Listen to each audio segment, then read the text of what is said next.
안녕하세요. 토요미스테리 디바제시카입니다. 1993년 10월 1일 24시간 불이 꺼지지 않는 곳으로 유명한 카지노의 도시 라스베가스입니다. 이곳의 메인 거리인 더 스트립, 여긴 약 6.1km 정도 이어지는 직선 구간입니다. 도로 양옆에 고급 카지노 호텔과 화려한 공연장, 레스토랑의 상점까지 줄지어 있죠. 이것은 언제나 365일 관광객들로 북적이는 곳입니다. 그런데 그날 오전 9시 20분 차량 한 대가 그 스트립에 있는 서커스 호텔의 후문으로 들어섭니다. 다른 차량들과 생김새가 조금 달랐는데요. 전체가 장갑차처럼 아주 두꺼운 철판으로 둘러져 있었고 방탄 기능까지. 현금 수송 차량이겠죠. 하룻밤에도 워낙 거액의 현금이 오가는 카지노 특성상 라스베가스에서 현금 수송은 특급의 보안을 필요로 하는 아주 중요한 업무입니다. 루미스 소속의 차량은 그날 라스베가스 스트립에 위치한 다른 호텔들을 다 돌면서 카지노에 있는 ATM 기기에다가 현금을 채워넣는 임무를 수행하고 있었는데요. 이때가 10월의 첫 번째 금요일이기도 했고 또 주말을 앞두고 있어서 분명 이번 주말에 더 많은 인파가 올 거다라고 생각합니다. 그래서 루미스사는 평소보다 더 많은 돈을 수송했어요. 각각의 호텔에요. 당시 트럭에 있던 돈이 자그마치 300만 달러, 하나로 약 35억 원에 해당하는 금액입니다. 자, 이 작업에 투입된 직원들은 당연히 모두 무장을 하고 있죠. 항상 늘 위험이 도사리고 있으니까요. 운전기사 1명, 그리고 현금을 옮기는 2명의 보안 직원까지 3명이 팀으로 움직입니다. 혹시 모를 상황에 대비해서 늘 신속하게 움직여야 해요. 그리고 긴장을 늦출 수 없죠. 이날 근무한 보안 직원 스튜어트는 서커스 호텔 입구에 차량이 정차됨과 동시에 바로 차에서 내려서 파트너 스캇과 함께 트럭에서 현금 컨테이너 박스 하나를 꺼냈습니다. 그리고 다시 트럭을 닫고 잠금 장치를 단단히 잠그고는 트럭의 옆구리를 두들겨서 야, 돈 꺼냈다 라는 걸 알렸죠. 이게 일반적인 루틴입니다. 이제 스튜어트와 스캇이 컨테이너를 들고 카지노로 들어가요. 그리고 ATM기에 돈을 채워 넣어야 될 차례입니다. 이 작업이 보통 20분 정도가 소요되는데 그날은 워낙 현금이 많았기 때문에 45분 정도 예상하고 있었죠. 차를 몰고 있던 그 수송 차량 운전자가 주변 상황을 봤습니다. 주말을 앞두고 각종 식자재 차량, 용품 차량, 막 물류 트럭들이 끊임없이 호텔 뒤로 왔다 갔다 해요. 근데 여기서 아무래도 45분 내내 이 거액이 든 차를 주차해 두는 것은 너무도 위험해 보였습니다. 그래서 그는 차에서 내리지 않은 채 스튜어트와 스캇에게 상황을 설명하고 안전한 곳으로 차를 옮겨두겠다라고 소리치고는 45분 뒤인 10시 15분에 호텔 입구에서 만나기로 약속합니다. 그리고 호텔을 빠져나가게 되는데요. 10시 15분. 작업을 마친 스튜어트와 스캇이 밖에 나와서 두리번거렸습니다. 웬일인지 차량이 보이지 않아요. 차가 막히나? 근데 이게 섣불리 회사에 이 상황을 보고하면 운전하는 동료를 좀 공경에 빠뜨릴 수도 있잖아요. 그래서 그들이 좀 더 기다려봤죠. 시간은 이미 20분, 30분을 훌쩍 지나고 있었습니다. 그날 차량 운전자는 헤더 탈치프, 그에 입사한 21살의 여성이었습니다. 그녀에 대해 좀 더 알아보면 2살 때 부모님이 이혼을 했고 엄마를 따라 샌프란시스코에서 쭉 성장을 해오다가 21살 때 1993년 이 라스베가스로 홀로 이주해 왔어요. 그리고 이 보안업체인 루미스에 이력서를 냈던 겁니다.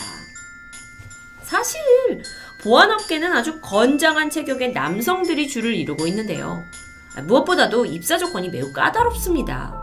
체력도 좋아야죠. 당연히 범죄 기록 없어야죠. 신용평가에서도 기준을 넘겨야 합니다. 돈을 다루는 일이니까요. 헤더는 이 모든 요건에 완벽히 부합한 사람이었고 심지어 사격 테스트에서도 뛰어난 성적을 보입니다. 그러니까 당당하게 루미스에 입사를 했죠. 게다가 헤더의 전적을 보면 좀 특이했는데요. 샌프란시스코 호스피스 병동에서 약 14개월간 간호사로 근무한 적이 있었는데요.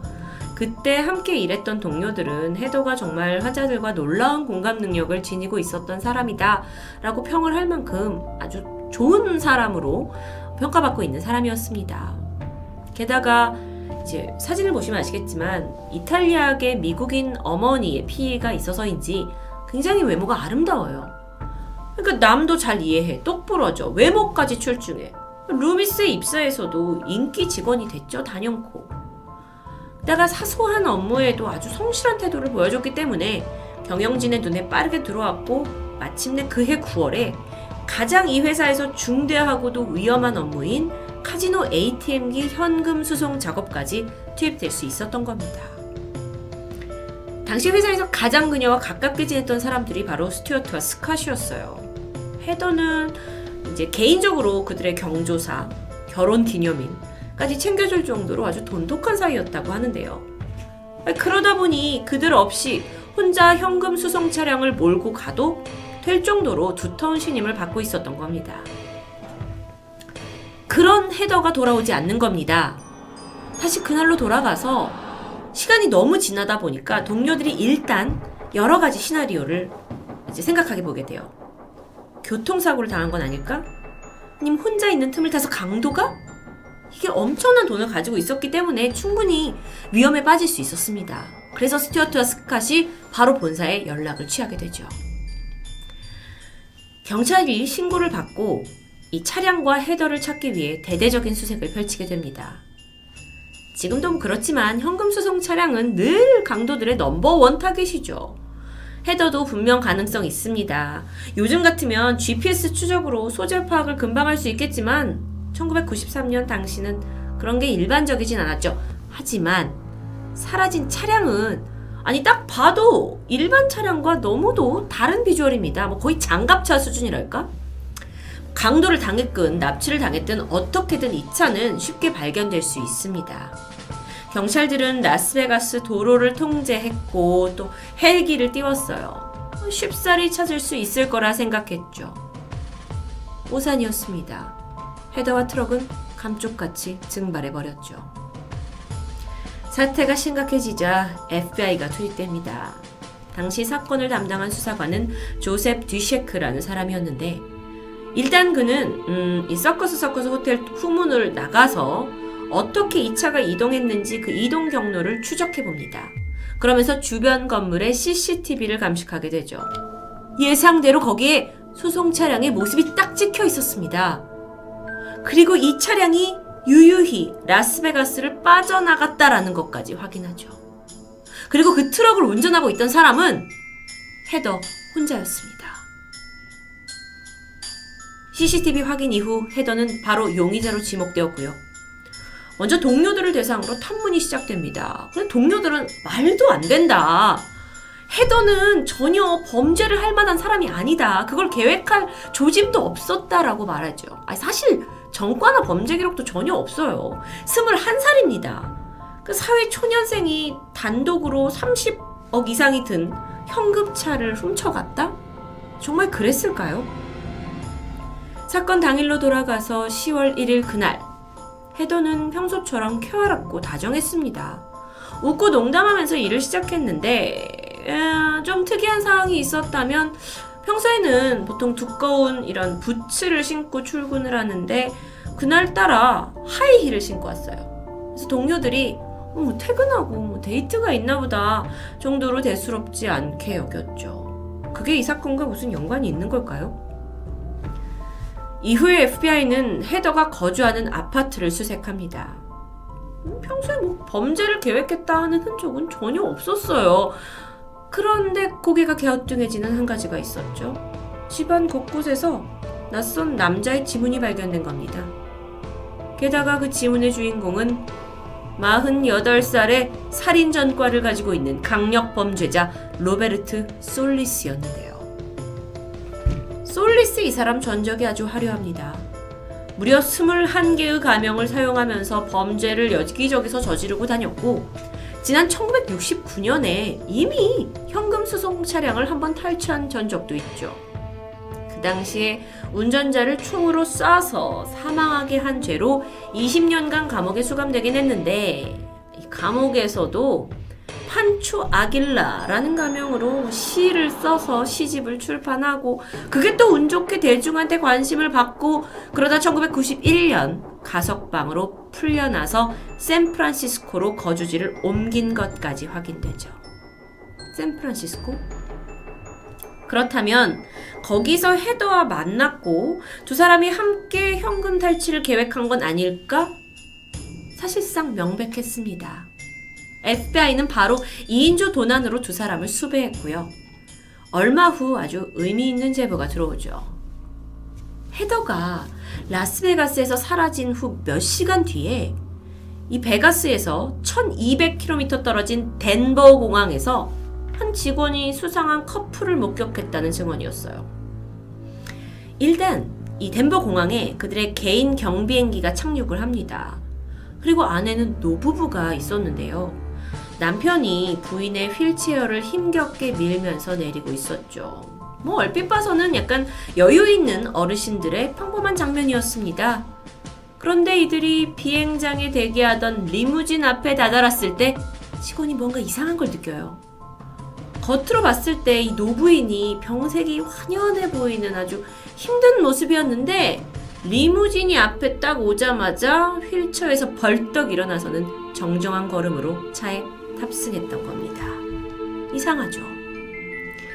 이 아주 쉽게 잊을 수 없는 인상적인 장면 덕분에 직원은 그 둘의 얼굴을 꽤나 상세하게 기억하고 있었고요. FBI의 조사 결과 헤더와 솔리스라는 결론이 내려집니다. 그러니까 즉 행로를 보면 헤더가 30억이 든 차를 가져갔어요. 그리고 현금을 비행기에 개인 경비행기에 싣고 솔리스와 함께 베가스를 떠나서 덴버 공항에 착륙을 했고 그 다음에 두 사람이 은신처로 사라진 게 되겠죠. 헤더가 탈취한 장갑차는 2주 후에 베가스에서 몇 분 떨어진 한 임대용 차고지에서 발견됩니다. 그러니까 이 모든 범죄는 두 사람의 치밀한 계획 범죄였던 겁니다. 이후에 FBI와 경찰은 끈질기게 두 사람을 추적했어요. 그러던 중 헤더가 살던 아파트에서 멕시코 부동산 업자와 접촉했던 흔적이 발견되죠. 얘네가 도망가서 은신처를 멕시코에 잡았겠구나 생각을 하고 경찰이 이 증거를 따라 수사를 펼쳤는데 문제는 이 증거마저 두 사람이 이미 경찰이 어떻게 수색할지를 예상하고 일부러 남겨둔 미끼라는 게 밝혀집니다. 그러니까 엉뚱한 곳에서 인력과 시간만 낭비했던 꼴이에요. 그러던 와중에 헤더와 솔리스는 철저하게 은신을 하면서 흔적을 감췄겠죠. 무려 30억이나 들고 현금을 들고 사라진 두 사람. 그들을 쫓게 된 지 12년이라는 시간이 흘렀습니다. 대중도 경찰도 FBI도 사건 해결을 거의 포기해버릴 때쯤이었어요. 2005년 9월 12일 날 30대 초반으로 보이는 한 여성이 네덜란드 암스테르담에서 출발한 비행기를 타고 미국 LA 공항에 내렸죠.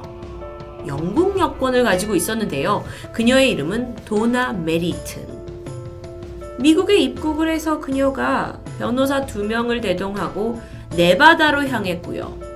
경찰서로 가서 제가 12년 전 라스베가스에서 현금 수송 차량을 탈취한 헤더 탈취夫입니다 라고 고백합니다. 아니 12년이나 지난 후에 왜 이제서야 자수를 결심했던 걸까요?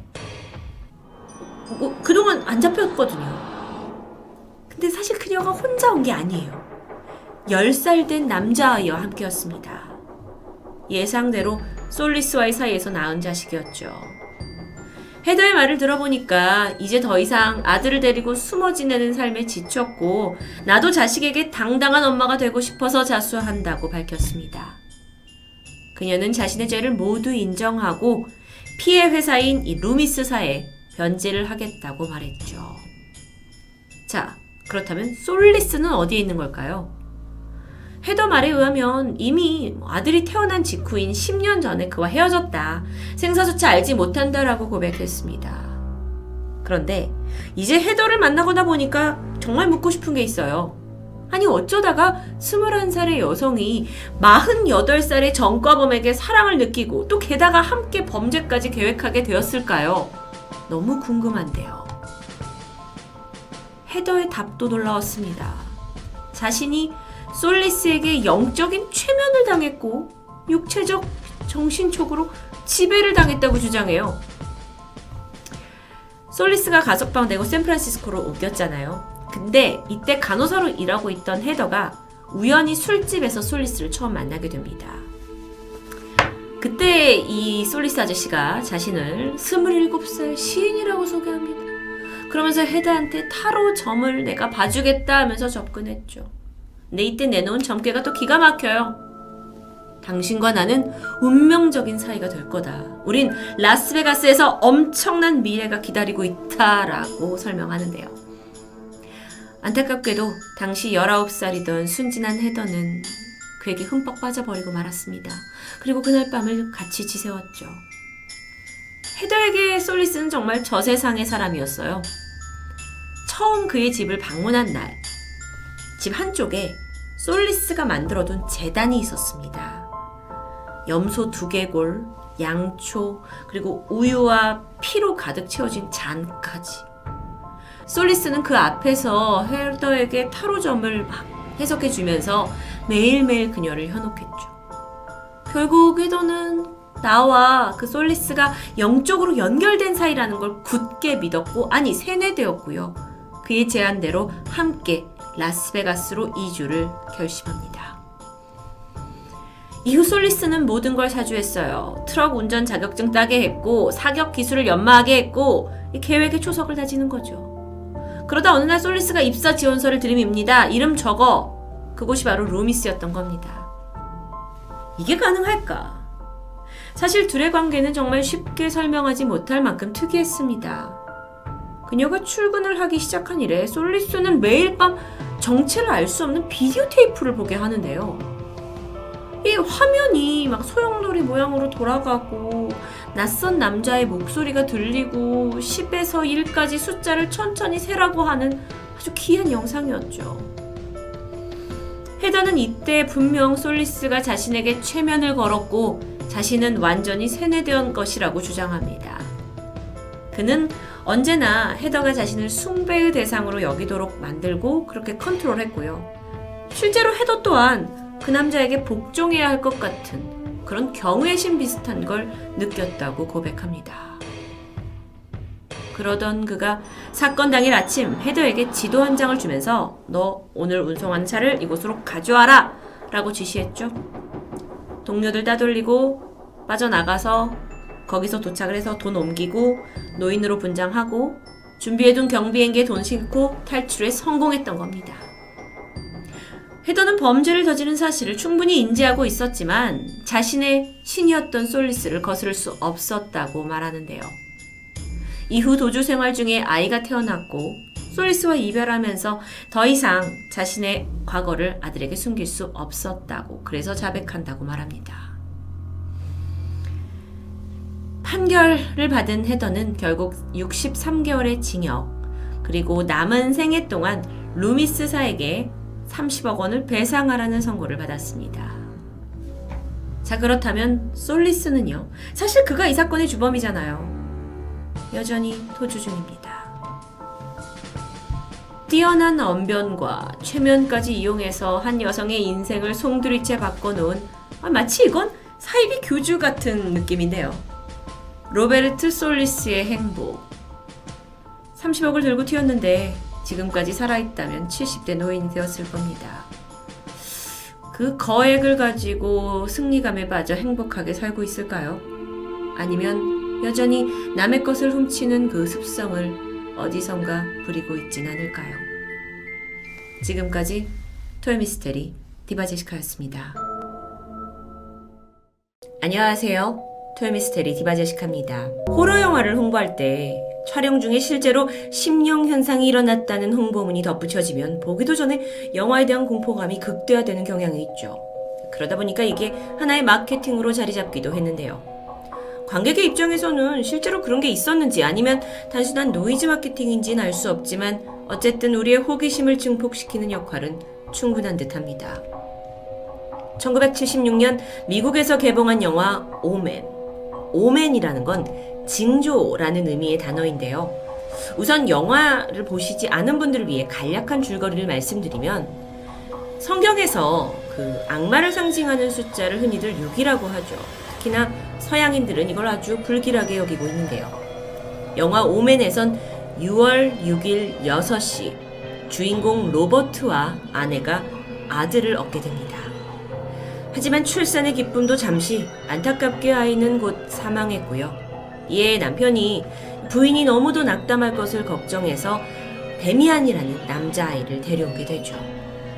그런데 이 아이가 자칼이라는 사탄의 아이였어요. 그래서 이 사실을 알게 된 악마 되치자들과 사탄 숭배자들이 싸움을 벌이게 되는 오컬트 스토리입니다.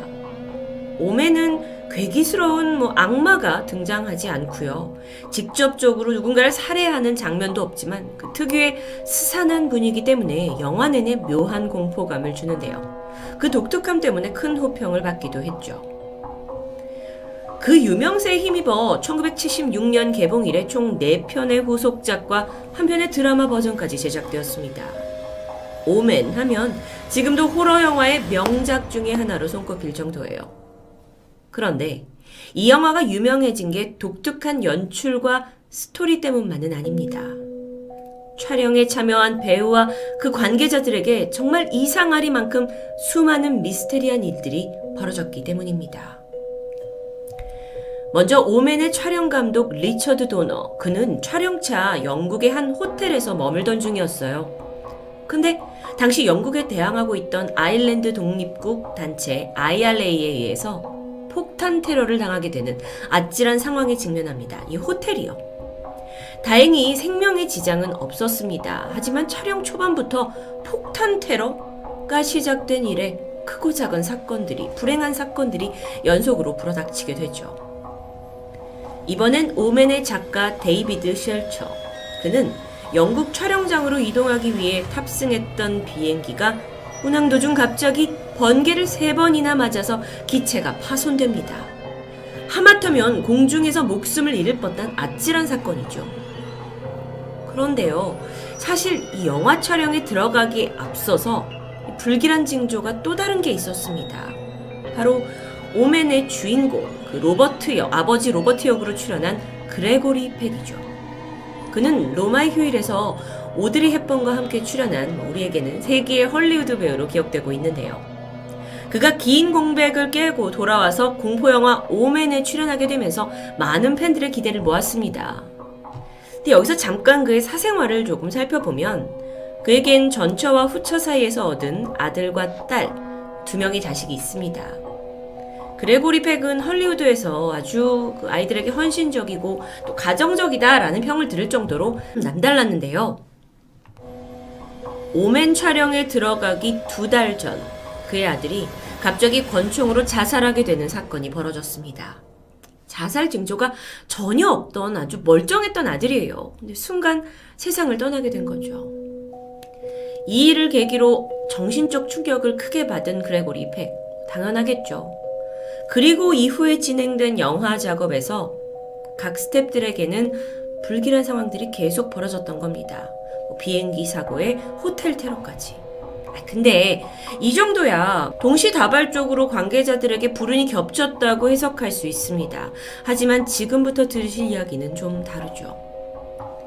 영화 오맨에는 유독 동물이 많이 등장합니다. 그중 원숭이 떼한테 이 차가 공격받는 씬이 있는데요. 이걸 촬영하기 위해 동물원에 가게 되죠. 그리고 이 장면은 순조롭게 촬영을 마치는 듯 했습니다. 그런데 갑자기 원숭이 떼들이 집단 히스테리를 일으키듯 막 날뛰었고요. 이런 난리 속에 그나마 장점이라고 한다면 차 안에 있던 배우들이 정말 막 미쳐 날뛰는 이 원숭이들 사이에서 완전 겁을 먹은 듯한 표정이 카메라에 그대로 담기게 되죠. 관계자에 따르면 평소에 얌전하던 원숭이들이 그날만큼은 정말 무언가에 홀린 듯 훈련사들에게조차 덤벼들었다고 하는데요. 여기서 끝이 아닙니다. 그날 같은 동물원에 있던 다른 동물들, 특히 맹수들까지 극도의 흥분 상태를 보였습니다. 그 중에 호랑이 한 마리가 시드니 벤포드라는 22살 사육사를 공격했고요. 그는 결국 사망하게 되는 불의의 사고까지 벌어집니다. 이쯤 되니까 영화 관계자들도 뭔가 낌새가 이상하다는 걸 눈치채기 시작할 텐데요. 동물과 관련된 또 다른 일화가 있습니다. 바로 영화에서 아들 데미안의 존재를 의심하게 되는 아버지와 그 주변을 추적하던 사진기사가 함께 무덤가에 가게 됐고 거기서 개의 공격을 받는 장면입니다. 이때 등장하는 게 흔히 맹견으로 분류되는 로트와일러예요. 액션이 있는 장면이라서 스턴트 배우가 대신 찍게 되는데요. 현장에 도착을 해서 준비를 하던 중 스태프가 개를 데려왔는데 크게 당황하게 되죠. 아니 이게 리허설 때 호흡을 맞췄던 개가 아닌 새로운 개인 겁니다. 스턴트맨이었던 테리 윌슨은 순간 당황했어요. 하지만 원활한 진행을 위해서 보호장비를 입고 촬영에 들어가게 되죠.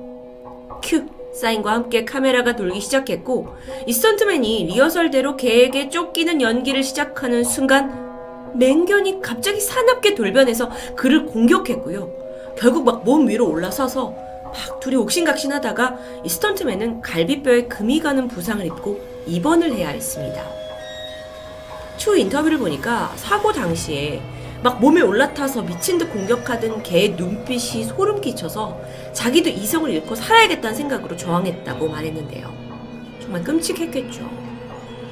아니 한 영화를 찍는데 이렇게 사건 사고가 이어지다가 보니까 이제 배우들조차 굉장히 기묘한 기억이 감돌았습니다. 특히나 엄마 역할의 배우 리 레맥은 극도로 불안에 떨게 되는데 그러던 중 그 아들 데미언이 2층에서 엄마를 밀어서 난간에 매달리는 장면이 있어요. 근데 이 촬영을 리 레맥이 아예 거부하게 되죠. 결정적인 추락 장면은 스턴트맨이 했다고 합니다. 하지만 촬영팀은 아예 위험 요소가 없게 앵글을 수정할 수밖에 없었다고 전해지는데요. 게다가요, 이 영화의 엔딩이 원래 아버지 그 로버트 역의 그레고리 팩이 아들 데미안을 죽이는 것으로 설정되었다고 해요. 그런데 몇 개월 전에 자신의 아들이 숨을 거둔 일을 경험한 그가 쉽사리 이걸 연기할 수 없었습니다. 그리고 또 어쩌면 악마가 씌인 영화 속의 아들을 죽이는 그 연기가 재앙을 불러올 수 있다고 우려했던 걸까요?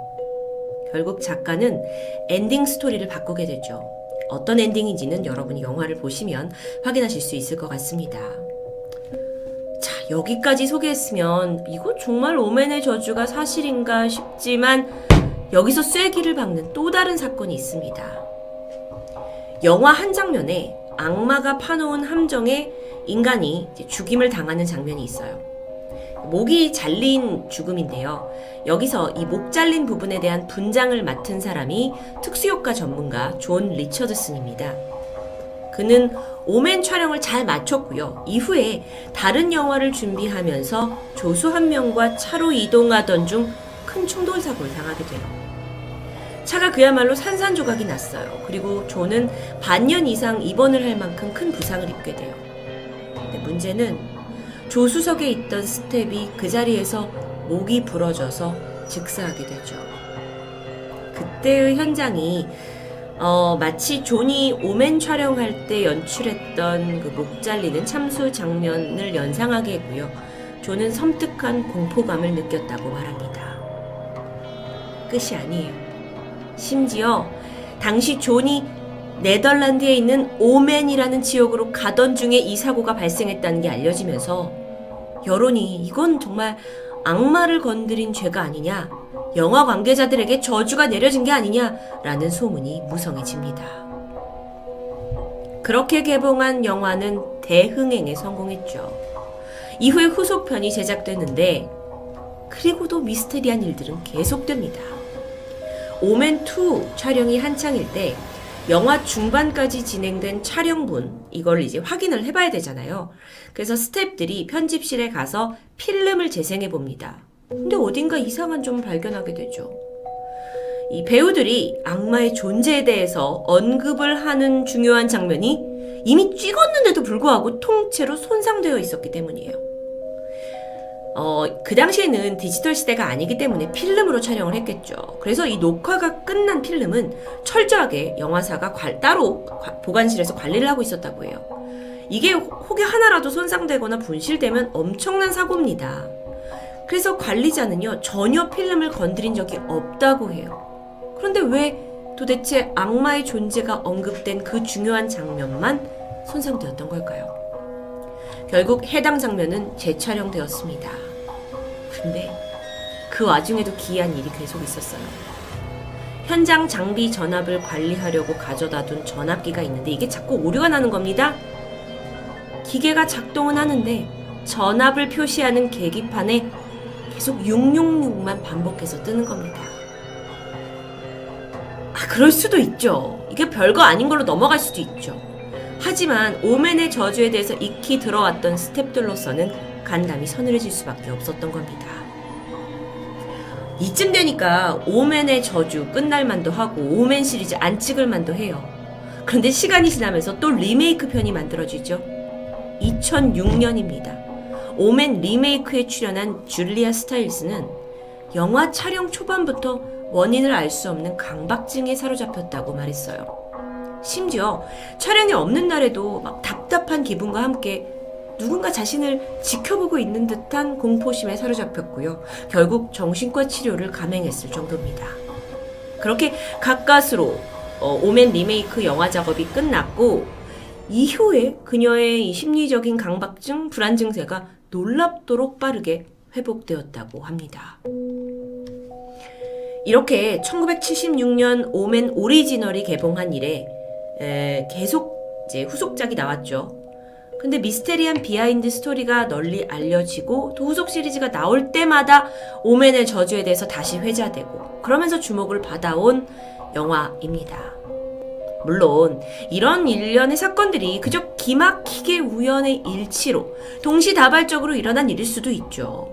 혹은 흥행을 위한 마케팅에 우리가 속은 걸 수도 있습니다. 하지만 워낙 영화가 다루는 주제가 악마이다 보니까 우리 또한 비이성적인 추론도 배제할 수 없었던 것 같은데요. 어쩌면 무서운 영화다 보니까 스태프들도 더 공포심이 생겨서 어떤 심리적인 영향을 받은 건 아닐까라고 생각해 봤는데요. 그렇다면 촬영 당시에 동물들의 발작은 도대체 어떻게 설명할 수 있을까요? 세상의 모든 설명하기 힘든 일을 다루는 토요미스테리 디바제시카였습니다. 안녕하세요. 토요미스테리 디바제시카입니다. 영국 웨스트 요크셔 지역에 살고 있던 32살 트레팍 부인. 그녀는 5명의 아이들을 홀로 키우고 있는 싱글맘입니다. 지난 2016년 어느 오후였는데요. 그녀는 셋째인 7살 올리비아 학교 근처에서 아이를 픽업하려고 기다리고 있었죠. 하원 시간이 다 돼서 저 멀리서 아이의 모습이 보였는데요. 엄마를 발견한 딸이 반갑게 손을 흔들면서 달려오기 시작합니다. 실제 아이의 모습입니다. 올리비아가 신이 났는지 주변을 제대로 살피지 않고 무작정 엄마 쪽으로 도로를 가로질러 달리기 시작했습니다. 야!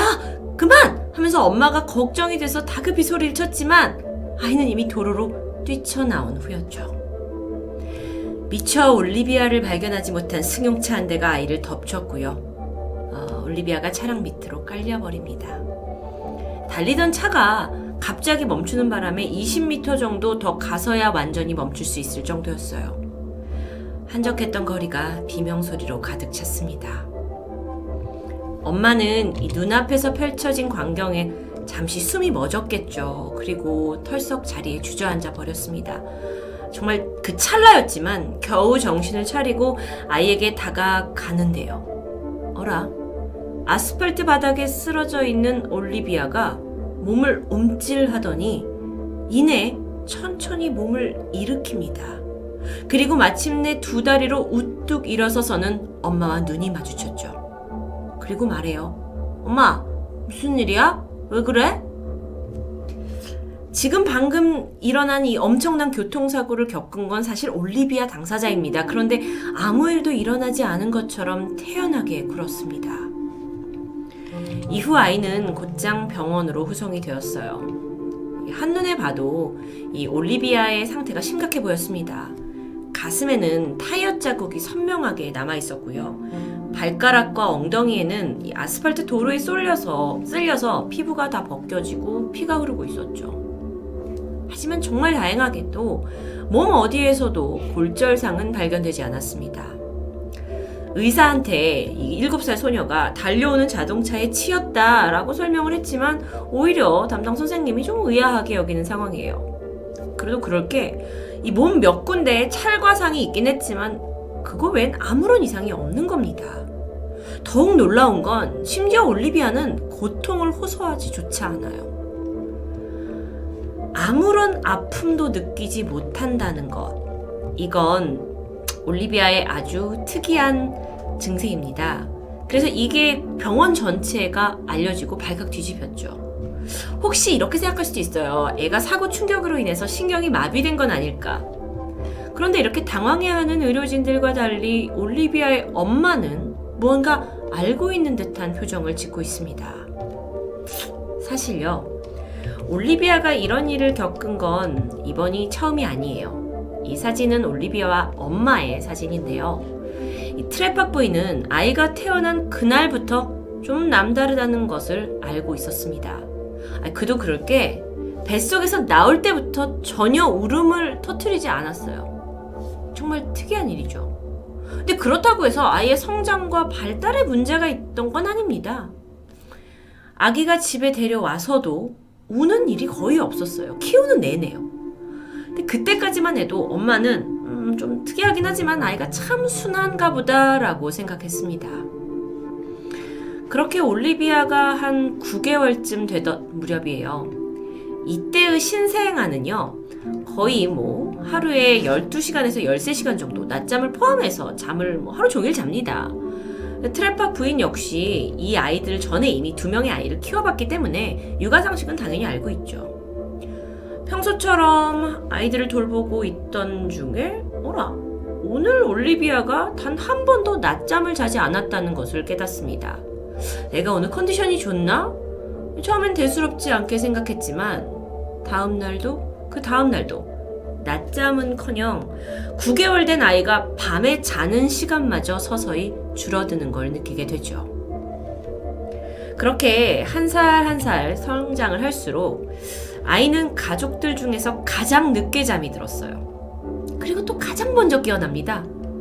평균 올리비아의 수면 시간이 하루에 겨우 2시간 정도? 아니 왜 이렇게 안 자니 했지만 문제는 아이는 정작 전혀 피곤해하지 않아요. 이것뿐만이 아닙니다. 사실 어렸을 적에 아이가 이제 신생아를 막 벗어나서 이제 밥을 먹어야 되잖아요. 근데 우유를 먹는 양이 현저히 줄어들기 시작해요.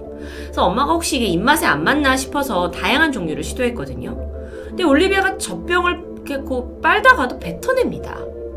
그래서 엄마가 병원에 데려갔죠. 검사를 해봤더니 소화기관에 문제가 있는 게 아니래요. 그저 유독 애가 식욕이 없다라는 소견만 받았을 뿐입니다. 이후에 우유를 끊고 3, 4살이 된 아이들이 먹을 만한 이제 유아식으로 음식을 바꾸게 되자 아이의 식욕이 회복됐다고 합니다. 남들보다 좀 발육이 빠른 걸까요? 그러던 와중에 시간이 지나서 올리비아가 5살이 되던 해입니다. 아이가 유치원에 다니기 시작했죠. 그리고 얼마 지나지 않아 유치원에서 사고를 당했다는 전화를 받게 됩니다. 애가 이렇게 퐁퐁퐁퐁 트램플린이라고 하죠. 이걸 과격하게 타다가 바닥에 떨어지면서 입술을 세게 부딪혔는데요. 그 충격으로 아랫입술이 완전히 찢어진 겁니다. 지금 보시는 건 실제 사진인데요. 이게 보기만 해도 아이가 느꼈을 고통이 전해질 정도입니다. 근데 문제는 아이가 이렇게 다치고 나서도 시간이 한참 지나서 이 피가 굳을 때까지 울기는커녕 자기가 부상을 당했다는 사실을 제대로 눈치채지 못한 듯 보였어요. 결국 선생님이 발견하고 병원으로 옮겨졌죠. 긴급하게 봉합수술을 받았습니다. 의사가 바늘로 아이의 입술을 이제 완전히 봉합을 해서 꿰맬 때까지 올리비아는 단 한 번도 소리를 지르지 않았다고 해요. 너무도 침착한 모습에 5살밖에 안 된 애잖아요. 그래서 의사가 되려 놀랐습니다. 하지만 더 충격적인 건 수술이 끝나고 나서야 올리비아가 마취를 받지 않았다라는 사실을 깨달았다는 겁니다. 맞아요. 올리비아는 그 어떤 고통도 느끼지 못하는 능력을 가지고 태어났습니다. 끔찍한 교통사고를 당해도 상처는 있지만 전혀 아픔을 느끼지 못하고요. 골절이 그러니까 부러진 데가 없는 이유도 차에 치이던 순간 근육이나 신경이 경직이 되지 않기 때문에 가능하다고 설명됩니다. 이뿐만이 아니에요. 올리비아는 또래 아이보다 식욕도 없었고요. 잠도 없어요. 그래서 3일 연속 잠을 자지 않아도 아주 멀쩡한 그런 신비한 능력을 가지고 있죠. 이게 마치 무슨 SF 영화에나 나올 법한 초능력 캐릭터처럼 느껴지겠지만 사실 그런 점 외에는 올리비아는 평범한 7살 소녀에 불과했습니다. 자, 그녀의 이런 특이한 능력, 당연히 의학계가 주목할 수밖에 없었죠. 원인을 찾기 위해 정밀 검사가 진행됩니다. 그런데요, 사실 지구상에 고통을 느끼지 못하는 사람이 올리비아 한 명만은 아니라고 해요. 아주 드물긴 하지만 소위 무감각자라고 불리는 사람들이 지구상에는 약 100여 명 정도 존재한다고 알려져 있습니다. 아주 극소수예요. 근데 이들이 이제 어떠한 초능력을 가지고 있어서 아픔을 느끼지 못하는 것은 아니에요. 연구를 해봤더니 그 원인은 유전적인 결합이었습니다. 다시 말해서 이들은 사실 아주 희귀한 유전병으로 분류가 되고 있는 거죠. 여러분 아시겠지만 인간은 누구나 23쌍의 염색체를 가지고 있습니다. 그 중에 한 쌍의 염색체는 일명 XX, XY로 알려진 그 사람의 성별을 결정하는 염색체죠. 그리고 나머지 22쌍의 염색체는 몸의 세포와 기능을 담당하는 중요한 요소들로 구성이 되어 있습니다. 이 중에서 단 하나라도 부족하거나 기능을 상실하게 되면 곧장 심각한 질병으로 이어지는데요. 이 올리비아와 같은 무감각자들은 이 중에서 6번 염색체에 이상이 있는 것으로 알려져 있죠. 6번 염색체는 주로 우리 몸을 보호하는 면역 기능과 관련된 유전자가 포함되어 있습니다. 그런데 이 중 특정 유전자의 결함이 이제 나타나면 뇌까지 전달되는 그 신경세포가 생성되지 않기 때문에 아무런 통증도 못하게 된다는 겁니다. 그러니까 유전자 결함으로 신경세포가 없는 거예요.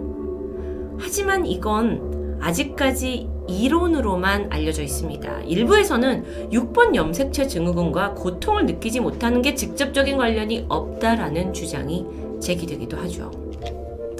어쨌든 이들은 고통을 못 느끼거나, 그러니까 이들이라고 하는 건 무감각자 사람들이요, 고통을 못 느끼거나 혹은 과다하게 식욕이 없거나 그래도 괜찮고 혹은 수면을 하지 않아도 괜찮고 하는 사람들로 보통 분류가 됩니다. 근데 이 중에 올리비아는 좀 더 특이한 케이스예요. 이 중에 대부분 한 가지 증상만을 가지고 있는데 올리비아는 3가지 증상을 모두 가지고 있는 아주 특이한 케이스이기 때문입니다. 생물학자 비버리 시러 박사는 올리비아가 전 세계 역사상 최초의 사례라고 말했죠. 그러다 보니 의학계는 여전히 이 아이의 증상들이 왜 일어나는지 발병 원인을 정확히 찾아내기 위해서 연구 중이지만 현재까지는 치료법이 발견되진 않았습니다. 치료법이요? 어떤 분들은 아마 이렇게 생각하실 수 있을 것 같아요. 아니, 올리비아를 치료하는 것보다는 차라리 어떻게 그런 증상을 갖게 됐는지 염색체 연구를 해봐서 일반인도 고통을 못 느끼게 하거나 또 일반인도 식욕을 못 느끼게 하거나 잠을 안 자도 괜찮은 그런 방법을 우리가 찾아낼 수 있지 않을까요? 정말 그게 가능하다면 영화에서나 보던 그 슈퍼히어로가 탄생할 수 있을 것 같은 흥분감이 들게 합니다. 물론 단순하게 생각했을 때 이런 올리비아의 능력이 대단하다고 느껴질 수 있지만 아이의 삶은 딱히 그렇지 않았죠. 올해 10살이 된 이 아이는 영국의 허더스필드 지역에서 살고 있습니다. 그런데 아이가 이렇게 웃고 평범한 삶을 살 수 있는 건 사실 가족들의 헌신적인 보살핌 덕분이라고 해요. 아이는 배고픔이나 피곤함을 느끼지 못해요. 그런데 몸을 그대로 둔다면 영양실조로 쓰러질 수 있죠. 게다가 팔이 부러지거나 이 몸이 보내는 어떤 아픔의 신호를 느낄 수가 없기 때문에 제때 치료를 받을 시기를 놓칠 수도 있습니다. 예를 들어서 맹장이 터져요. 그럼 우리는 고통이 있다 보니 병원에 가서 수술을 받고 그 염증이 몸으로 퍼지는 걸 막을 수 있죠. 그런데 올리비아의 경우 맹장이 터진다 하면 그 고통이 없으니까 그냥 그렇게 살다가 어느 순간 온몸에 염증이 퍼져서 죽음을 면치 못할 수도 있다라는 겁니다. 이렇게 생각해보면 그녀의 특별한 능력이 그렇게 부럽게만 느껴지진 않으실 텐데요. 그러다 보니까 가족들은 매일 시간에 맞춰서 아이에게 의무적으로 밥을 먹이고 매일 밤 수면제의 도움이라도 써서 최소 6시간씩 재우려고 애쓰고 있습니다. 분명히 사람의 몸이라는 게 에너지가 한계가 있다 보니까 또 잠을 제대로 자지 않으면 어느 순간 픽 쓰러질 수 있으니까요. 또 자기도 모르는 사이에 다친 곳이 없는지 매주 병원에 데려가서 건강검진을 받고 있다고 하죠. 평범한 사람들은 결코 경험하지 못할 특별한 능력을 가지고 있는 소녀 올리비아 판스워스. 아마 이 영상을 여러분이 처음에 선택을 하셨을 때는 와 진짜 대박이다 라고 생각하셨을 수도 있겠습니다. 슈퍼히어로처럼 보이기도 하죠. 하지만 조금만 더 들여다보면 그녀의 삶은 단순한 흥미 소재가 아닙니다. 그러다 보니 영국에서는 이 아이의 희귀병을 지원하는 특별 연구기금이 모금되기도 했죠. 전 세계에 단 하나밖에 없는 희귀 질환을 앓고 있는 올리비아. 그녀는 어쩌면 이 영상을 시청하고 있는 우리처럼 세상을 평범하게 살아가기 위해 엄청난 노력을 하고 있을지도 모르겠습니다. 토요미스테리 디바제시카입니다. 안녕하세요. 토요미스테리 디바제시카입니다. 2013년 곱슬머리에 까만 피부를 가진 아프리카 적도기니 출신의 모니카 마시아스가 큰 주목을 받게 됩니다. 자신의 자전적 에세이를 출간하는데 제목은 나는 평양의 모니카입니다. 놀랍게도 어린 시절부터 평양에서 산 이력을 가지고 있었죠. 지난 16년간 북한에서 자라면서 김일성을 자신의 마음의 아버지라 부르던 그녀. 도대체 어떤 이유로 북한에서 자라게 된 걸까요?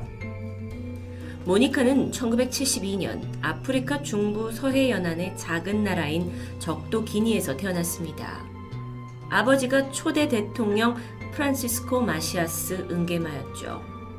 당시 이곳은 스페인의 식민 통치에서 벗어난 지 얼마 되지 않아서 나라가 좀 불안정한 시기였는데요. 그 시기에 대통령이 된 프란시스코는 헌법을 완전히 무효화하고 자신과 자신의 정당에 절대적인 권력을 주는 새로운 헌법을 제정합니다. 독재에 가까운 행보였죠. 그러면서 모든 종류의 사교육을 금지시킨 건 물론이고 경제개발 계획도 세우지 않았고 공공의 이익보다는 권력자들의 이익을 챙기는 그런 대통령으로 평가받았습니다. 1968년 선출된 이후 그는 10년간 독재 정치를 펼쳤는데 이 기간에 많은 국민들이 사망하거나 나라를 떠났습니다. 그러니까 이미 대통령에 대한 불만이 여기저기 쌓여 있었죠. 그러던 1979년 사촌이자 국방장관이었던 테오도르 오비앙 은게마가 쿠데타를 일으켰고요. 실각을 할 수 있는 그런 위기 상황입니다. 그런데 이때 프란시스코가 가족을 지켜야 하잖아요. 그래서 자신이 평소 형님이라고 부르면서 친밀한 관계를 유지했던 북한의 김일성에게 아이들을 보내게 됩니다. 당시 편지에는 우리 아이들을 부탁한다는 말과 함께 성인이 되어서는 조국을 위해 일할 수 있도록 대학 졸업 때까지 보살펴달라는 내용이 담겨 있었는데요. 김일성이 이를 흔쾌히 수락했고 모니카를 포함한 3남매가 쿠데타를 피해 북한 평양으로 오게 됩니다. 평양에 도착했을 당시 그녀는 겨우 7살이었어요. 북한은 처음 보는 인종, 그러니까 아시아 민족들이 가득한 낯선 곳이었죠. 그리고 나서 얼마 지나지 않아 아버지 프란시스코가 사망했다는 비보가 들렸습니다.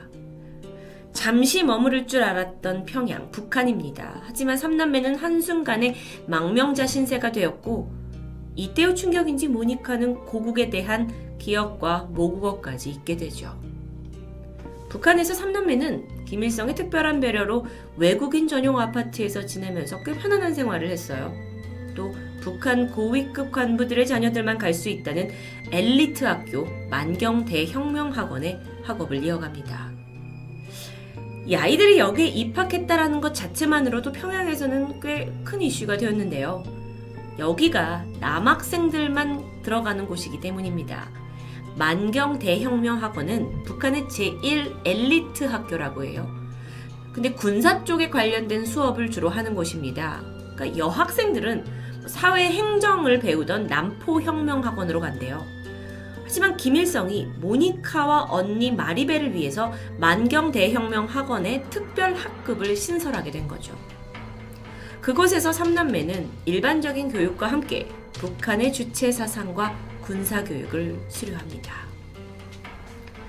그런데 모니카한테 이곳의 생활이 안락하기만 한 건 아니었어요. 워낙 또래보다 키도 컸고 어디서나 눈에 띌 수밖에 없는 검은색 피부, 주목을 늘 받다 보니 따돌림도 쉽게 당했다고 합니다. 친구들과 자신이 다른 게 너무 싫어서 나도 여기 있는 애들처럼 됐고 싶어서 피부색을 닦았다라는 이야기도 있었죠. 한국어 공부를 게을리하지 않았고요. 남들보다 더 많이 노력했다고 그녀가 얘기를 해요. 자신의 고국 적도기니에 대한 기억은 잃었지만 북한에서는 또 이방인이었기 때문에 힘들게 적응해갑니다. 그런데 그녀는 자신의 가족들에게 일어난 불행이 모두 쿠데타를 일으켰던 삼촌 때문이라는 생각이 강했어요. 그래서 그에 대한 증오심이 있어서 학교에서 받았던 군사훈련을 아주 열심히 참여했다고 해요. 그걸 통해서 오히려 증오가 좀 분출되기도 했고요. 관역을 삼촌이다 생각하면서 쐈고 그런 식으로 점차 자신이 처한 상황을 잠시나마 잊게 되는데요. 자라면서 모니카는 북한 사람이 되었습니다. 만경 대혁명학원을 졸업했고 평양 경공대의 피복공학과로 진학했죠. 외국인 신분이었기 때문에 대학에서는 다른 외국인 유학생들처럼 자유롭게 대학 생활을 즐겼다고 합니다. 기록에 의하면 유학생 학생들끼리 춤장이라고 부르는 디스코텍도 갔고요. 김치바라고 부르는 바에 가서 술을 마시기도 했고 노래방에 가서 조용필의 친구여를 부른 적도 있다고 해요. 하지만 모니카는 다른 유학생들과는 분명 달랐습니다. 유년 시절부터 평양에서 교육을 받고 자랐기 때문에 그 사고방식에서 벗어나지 못했죠. 한 예로 시리아에서 유학을 온 친구 아자르가 있었습니다. 아자르가 김일성 주석의 사진이 있는 그 노동신문을 깔고 앉았어요. 여기 경악합니다. 너 지금 뭐한 짓이야? 왜냐면 그녀에게 김일성은 물론 주체 사상이 이제 세뇌가 되었겠지만 그 외에도 오갈 데 없는 자신과 형제들을 받아준 마음의 아버지, 생명의 은인이나 다름이 없었거든요. 그렇기 때문에 어떤 충성심이 강했겠죠. 하지만 이에 대해 친구는 오히려 이상하게 생각합니다. 너는 평양에서만 자라서 바깥 세상을 모르는구나 라고 말해주기도 했고요. 이때 모니카가 그동안 아무런 의심도 없이 받아들였던 나의 평양에서의 인생이 어쩌면 조금 다른 방향으로 갈 수도 있겠다라는 생각을 하게 됩니다. 사실 여기서 지정된 사람만 만나고 또 제한된 곳만 가다 보니까 어쩔 수 없었죠. 조국으로 돌아갈 수가 없습니다. 왜냐하면 망명자였기 때문에요. 북한이 오히려 고향이었어요. 그러던 1989년 임수경이 방북을 했을 때 그녀의 모습에 자유에 대한 눈을 떴다고 해요. 청바지에 면티를 입고 막 수많은 사람들 앞에서 노래를 하는 평양에서는 쉽게 볼 수 없는 당당한 모습이었거든요. 그러던 중 이 리노라는 사촌이 적도기니의 베이징 대사로 방문을 했다라는 사실을 듣고 방학을 맞아서 베이징으로 생애 첫 여행을 떠나게 돼요. 그리고 시간을 보내던 차 새로운 세상을 경험하게 되죠. 한국인뿐만 아니라 수많은 국적의 사람들을 만났고 이야기를 나누면서 선입견을 내려놓게 됩니다. 그리고 이 자기가 살던 북한이 사실 외국에서는 다른 인식을 가지고 있고 내가 아버지라 여기는 김일성이 최악의 독재자로 여긴다라는 사실에 큰 충격을 받게 돼요. 그렇게 베이징에서 다시 평양으로 돌아온 그녀는 이제 자신의 정체성과 미래에 대해 고민이 깊어졌습니다. 그리고 결심하게 되죠. 애초에 이 3남매가 평양에 머무를 수 있었던 건 대학 졸업 때까지다라는 유효기간이 있었습니다. 그래서 평양을 떠나도 되냐라고 물어보게 돼요. 그리고 김일성 비서실을 통해서 원하는 대로 해도 된다라는 답을 듣게 되죠. 그들이 진짜 북한 사람은 아니었으니까요. 그렇게 23살이었던 모니카는 평양을 떠나서 첫 여행지로 스페인을 선택합니다. 어머니의 고향이었거든요. 그러니까 이게 단순히 여행이라기보다 정착을 할 곳이죠. 근데 사실 이 스페인에는 이제 통치를 이제 있었기 때문에 적독인이 사람들이 많았어요. 근데 모니카는 뭐예요? 실각한 대통령의 딸이에요. 그러니까는 그녀를 미워하는 사람들이 많이 있을 수 있겠죠. 스페인에 가서 뭐 가정부 일까지 하면서 돈을 벌고 정착을 하려고 했습니다. 하지만 적독인이 몇몇 사람들이 그녀를 알아봤고 위협했고 결국 그녀는 스페인의 다른 도시 마드리드로 가게 됩니다.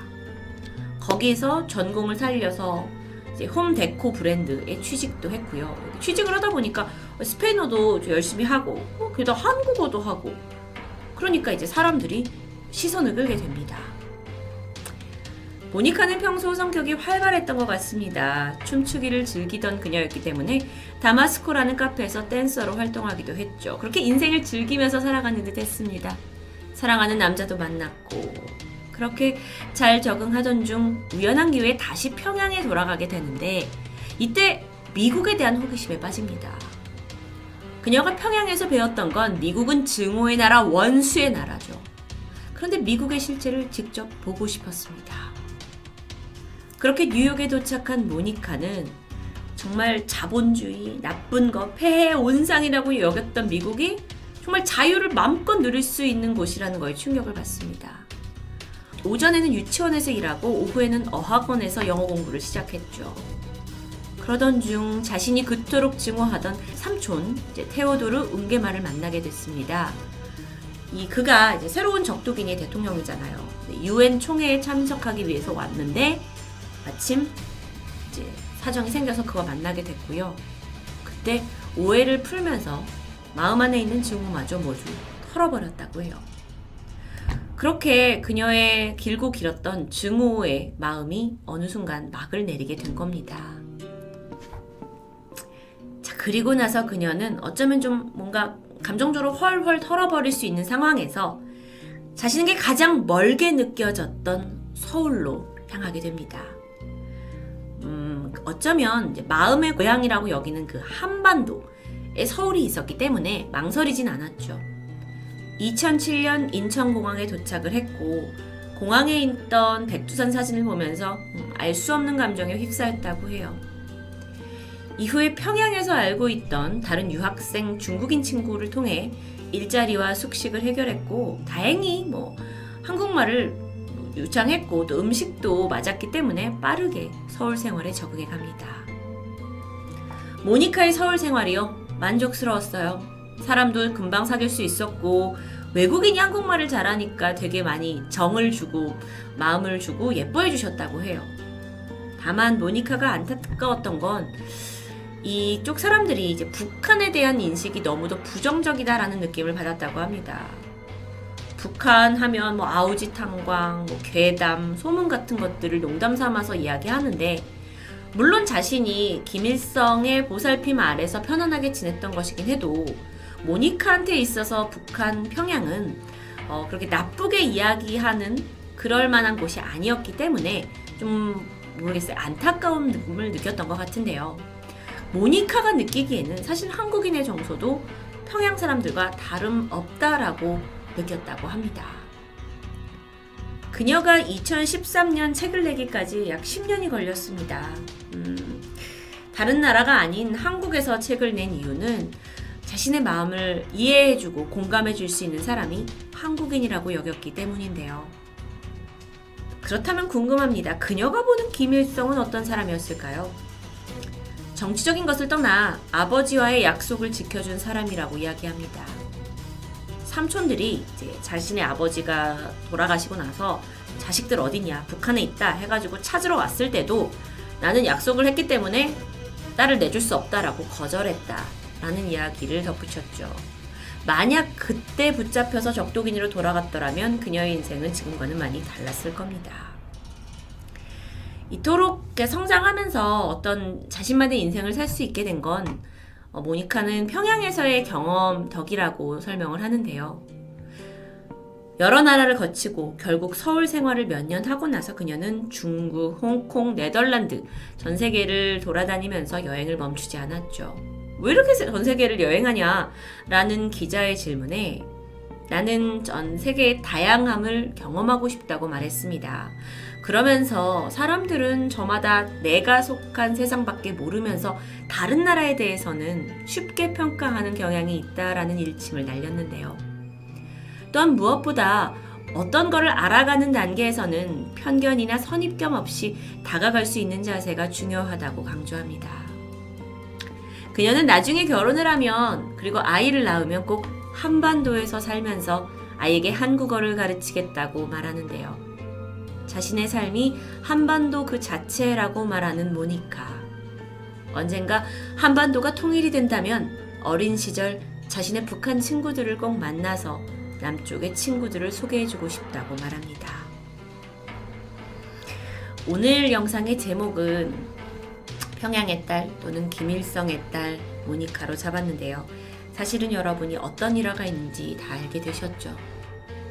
정말 특이했던 모니카의 이야기, 그리고 그녀의 작은 바람, 꼭 이뤄질 수 있는 날이 오게 되기를 바라봅니다. 토요미스테리 디바제시카입니다. 안녕하세요. 토요미스테리 디바제시카입니다. 2008년 당시 중국에서는 200년 만에 최악이라고 할 정도의 가뭄이 찾아왔습니다. 중국의 수많은 곡창지대뿐만 아니라 호수가 말라서 밑바닥을 처참하게 드러낼 정도였죠. 그런데 이런 위기 속에서 미스테리한 이슈로 떠오른 아주 유명한 호수가 있습니다. 그곳은 바로 중국 중남부 장시성 주장시에 위치한 중국의 10대 호수로 불리고 있는 포양호 또는 파양호입니다. 여기가 평균 수심이 10에서 15m대로 비교적 낮은 곳인데요. 면적이 축구장 470배에 달할 만큼 규모는 상당하죠. 그런데 가뭄으로 인해서 호수에 물이 줄어갔고 곧이어 바닥을 드러냈는데 왜 사람들이 놀랐느냐? 아무것도 없었기 때문입니다. 도대체 왜 이게 미스테리했던 걸까요? 이야기의 시작은 2차 대전 때로 거슬러 올라갑니다. 종전 직전이었던 1945년 4월 16일, 굉장히 화창한 날이었는데 일본군의 화물선인 고베나루호가 200여 명의 사병과 또 중국으로부터 약탈한 대량의 골동품, 서화, 금은보화를 이 포양호에 싣고 운항 중이었죠. 호수는 양쯔강과 연결이 되어 있습니다. 그래서 내륙에서 동쪽 해상으로 나가는 유일한 수상 통로였어요. 그렇기 때문에 고베나루호 외에도 수많은 배가 동쪽으로 가기 위해서는 이 호수를 건너야만 했는데요. 그렇게 순조롭게 항해를 하던 고베나루호는 호수의 머릿부분이라고 할 수 있는 노야무 수역을 지나던 중 갑작스럽게 수면에서 사라져버렸습니다.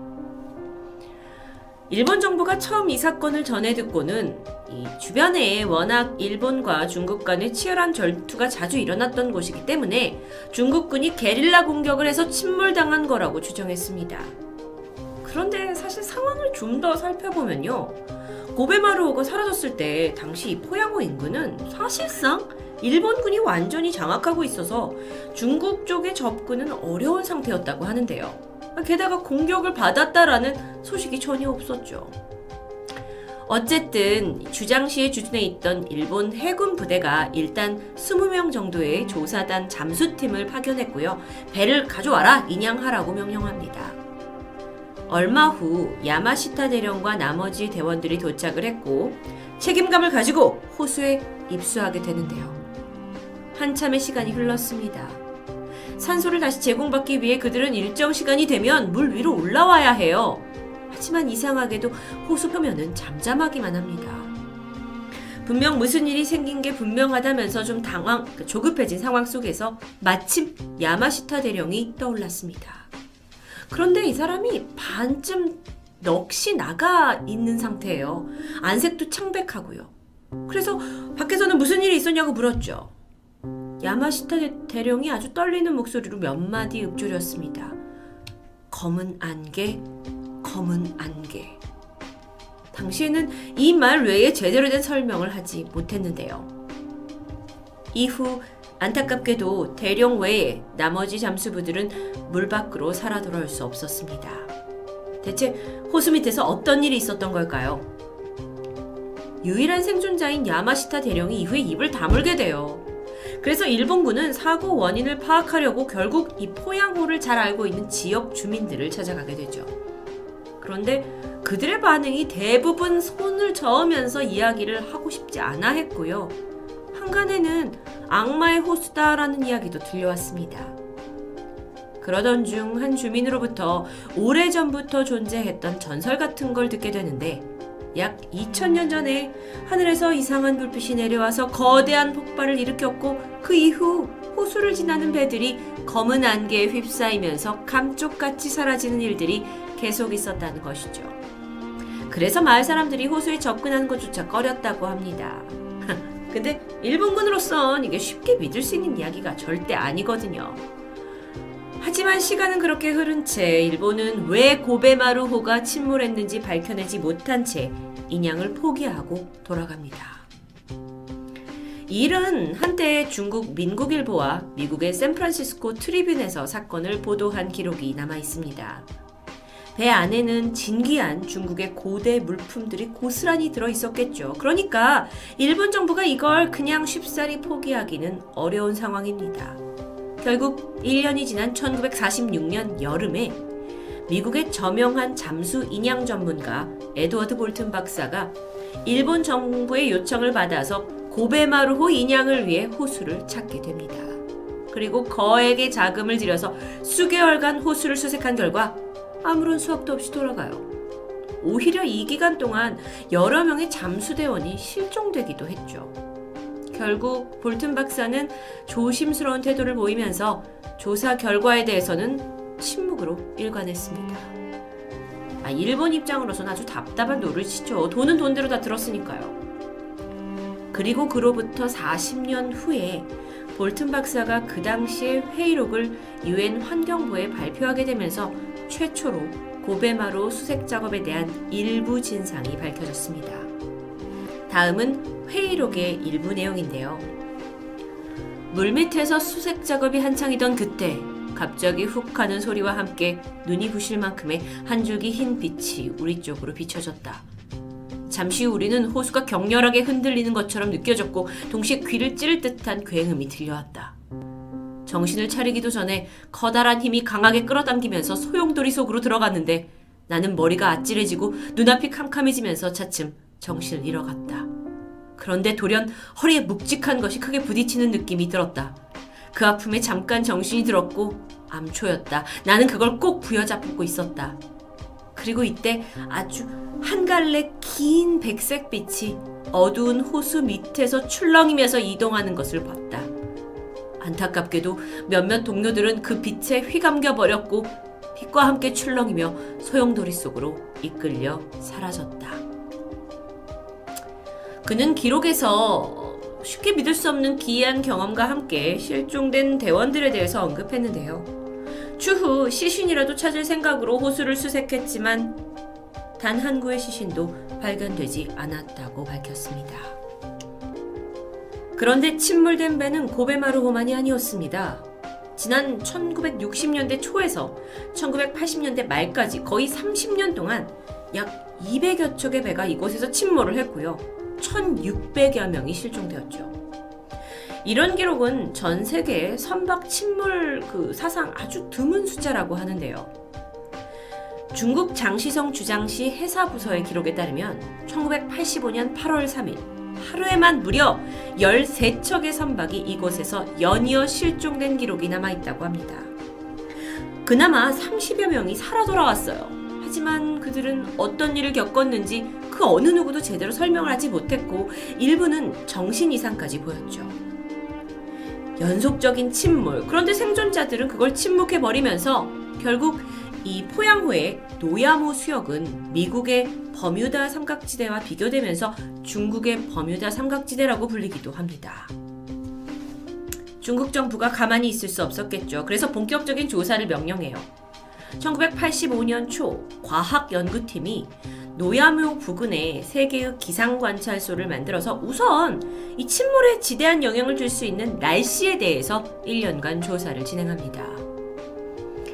사실 포양호에서 침몰되거나 실종된 선박사고는 이 호수 상류에 위치한 노야모 수역에서 집중적으로 발생해왔습니다. 사진을 보시면 이곳은 전체적으로 조롱박 모양으로 이 포양호의 북측, 이 조롱박 목 부분이 해당합니다. 이 수역의 총 길이가 24km예요. 강폭이 가장 넓은 곳이 15km, 좁은 곳이 3km입니다. 그런데 이 가장 좁은 폭을 가진 지점에서 특히나 사고가 자주 발생했는데요. 자, 그렇다면 폭이 좁아지니까 물살이 초속이 아주 빨라지기 때문에 사고가 더 자주 일어났을 수 있다라고 가정할 수 있습니다. 게다가 노야모는 포양호에서 유일하게 초속 13m의 강한 바람이 부는 곳이고요. 최대 풍속도 초속 51m에 달할 정도로 물살도 빨라 바람도 강해. 그러니까 파도와 소용돌이가 일어나고 선박이 뒤집히는 사고가 발생했다라고 전문가는 주장하죠. 자연적인 현상 때문이구나. 이제는 미스테리가 풀리는 듯 했습니다. 그런데 또 다른 주장도 있었죠. 중국 과학원의 남경지리연구소 우직루 박사는 선박이 실종되는 이유가 물의 밀도 때문이라고 주장합니다. 특히나 그는 그 전설 속에서 이야기하는 검은 안개를 그 증거로 제시했는데, 검은 안개가 사실은 이 지하에 형성된 틈으로, 그러니까 호수 바닥에 지하에 형성된 틈으로 마그마와 가스가 새어나오면서 만들어진 기포가 수면으로 올라오면서 만들어진 거다. 과거에 이 검은 연기를 목격한 사람들이 안개로 착각한 거면서 그러면서 전설로 만들어진 것뿐이다 라고 설명했습니다. 자, 만약에 그의 주장이 맞다면 뜨거운 마그마와 가스가 이 틈으로 인해서 올라와요. 그래서 아래쪽 물이 데워지겠죠? 그러면은 위에 있는 이 저기와 물과 밀도 차이가 생기면서 급격한 대류 현상이 발생될 겁니다. 박사는 이 강한 대류의 기운으로 수면 위를 지나던 선박이 침몰하게 된다고 주장했습니다. 지구과학 시간에나 들을 좀 어려운 이야기였는데요. 그래요. 좋아요. 이곳이 다른 곳보다 이 물 안의 사정이 불안정한 곳이라서 침몰이 자주 일어난다고 칩니다. 근데 문제는 왜 실종된 잔해가 전혀 발견되지 않냐는 겁니다. 이게 여전히 풀리지 않는 질문입니다. 지금껏 수많은 그 몇백 개의 침몰 사고가 있었다고 했지만 포양호에서 발견된 잔해는 단 한 건도 없었다고 전해지는데요. 또 다른 가설도 있습니다. 이 같은 지질연구소의 징상 박사는 잔해가 없는 이유는 그게 다 호수 밑으로 사라졌기 때문이다. 노야모 수역 일대가 석회암 지대인데 그러다 보니까 바위에 칼슘 성분이 많아서 물에 쉽게 녹겠죠? 이 때문에 호수 밑에는 많은 동굴과 틈이 형성됐고, 그래서 불안한 대류까지 있다 보니까 막 잔해가 이렇게 물로 섞이면서 이게 이 틈으로 빨려 들어가서 수면에 떠오르지 않는 거다라고 설명합니다. 그렇다면 말이 되죠. 호수 밑에 그렇게 틈이 있어가지고 이렇게 대류가 불안하니까 그럴 수 있겠다. 합리적으로 이해가 되는 듯 했습니다. 이렇게 른징상 박사의 주장이 펼쳐진 이후 얼마 후인 2008년에 지독한 가뭄이 중국을 덮쳤고 포양호는 점점 물이 줄어들기 시작했죠. 위기의 상황이었지만 한편으로는 호수 밑에 숨겨져 있는 수많은 잔해를 볼 수 있을 거라 기대했습니다. 하지만 호수가 바닥을 드러냈을 때 밑에는 잔해도 없었고 동굴이나 틈도 전혀 보이지 않았습니다.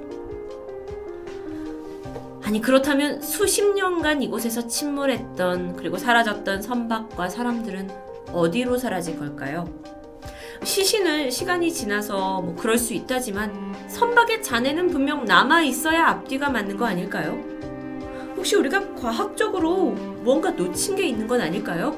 아니면 정말 그 물보라의 소용돌이 속에 빨려 들어간 그들은 혹여 다른 차원으로 이동한 걸까요? 지난 2013년 노야모 수역을 포함한 포양호 일대에 대한 연구적인 세미나가 진행되고 있습니다. 그리고 여전히 이 미스테리를 밝히고 싶은 중국 학자들은 조사를 계속하고 있죠. 책임자에 따르면 노야모 수역이 조류도 이렇게 복잡하고 기후까지 상당히 어려운 지역이기 때문에 단번에 그 의문이 풀리기는 힘들 거다라고 말합니다. 하지만 그들은 여전히 자그마한 단서라도 찾길 기대하고 있죠. 중국의 버뮤다 삼각지대로 불리는 포양호 노야모 수역. 우리는 언제쯤 그 진실을 알 수 있을까요? 지금까지 토요미스테리 디바제시카였습니다.